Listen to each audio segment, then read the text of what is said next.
countries are witnessing such severe direct and indirect devastation on account of the COVID 19 pandemic as India, yet there is little attention on the roots of our vulnerability. It would be a mistake to approach the pandemic as a bolt from the blue or an aberration that will eventually pass for normalcy to return. Our vulnerabilities lie not just in the absence of equitable access to food, healthcare, and housing, but go to the heart of global development model that sacrifice environmental resilience for limited economic growth and wealth accumulation. The 21st century has seen multiple lethal epidemics too were serious enough for the World Health Organization to designate as pandemics. The accelerating destruction of wild habitats,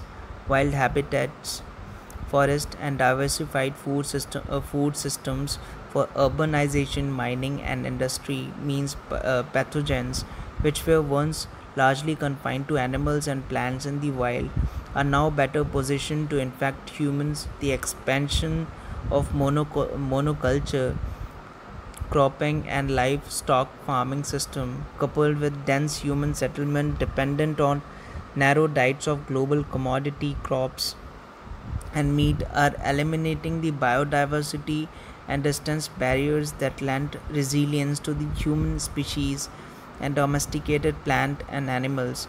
A virulent pathogen can then trigger an epidemic that much more easily. As long as we do not address this march to unsustainability, we will remain vulnerable to pandemic outbreaks.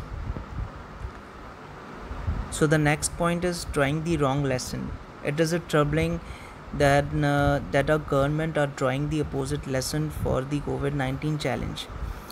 Through the lockdown, expert bodies of the Ministry of Government, Forest and Climate Change have considered in many cases cleared multiple industrial mining and infrastructure proposals in critical wildlife habitat and life and livelihood sustaining forests. These include the Italian hydropower project in the biodiversity rich Dibang Valley of Arunachal Pradesh, a coal mine in Assam's Patkai Elephant Reserve, diamond mining in the Panna forested belt, a coal mine to be operated by Adani Enterprises with a coal fired power plant in Odisha, Talabira Forest, a limestone mine in the Gir National Park, a geotechnical investigation in the Saravati lion-tailed Macau sanctuary in Karnataka. As the environment side, Monga Bay reported last month, authorities considered these projects via video conferencing in contravention of environmental laws and without all necessary document or site inspection. In many cases, spending just 10 minutes on a proposal. When it comes to draft environment impact assessment, no meaningful public consultation can take place amidst a pandemic and repeated lockdowns. Yet, this did not stop the MOEFCC from pressing ahead with the June 30 deadline for feedback on its draft environment impact assessment notification. The Delhi High Court later extended the deadline to August 11 as per the draft.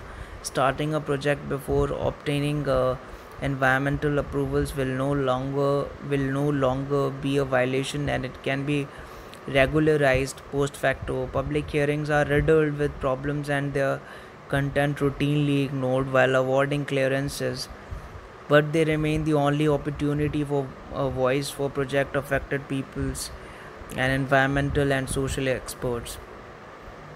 Instead of strengthening them, the notifications proposals proposes to exempt a wider range of projects from hearings, including those which authorities can arbitrarily designate as a strategic. The draft even allows for a class of projects to secure clearance without putting out any information in the public domain, despite demands from environmentalists. The draft notification says virtually nothing on improving monitoring and compliance with clearance conditions and safeguards. Safeguarding the environment and frontline communities seems nowhere on the government's agenda. Rather, its priorities are unleashing coal as tweeted by the coal minister and green clearances for seamless economic growth. The sum effect of all moves will be further environmental degradation. It takes a steadfast commitment to ecological illiteracy to argue that wanton environmental destruction will deliver never ending seamless growth. These giant leaps backward will not make us Atmanirbhar, self reliant, rather, they will further endanger habitats and lives and intensify our vulnerability to infectious diseases and related socio-economic shocks. Thank you.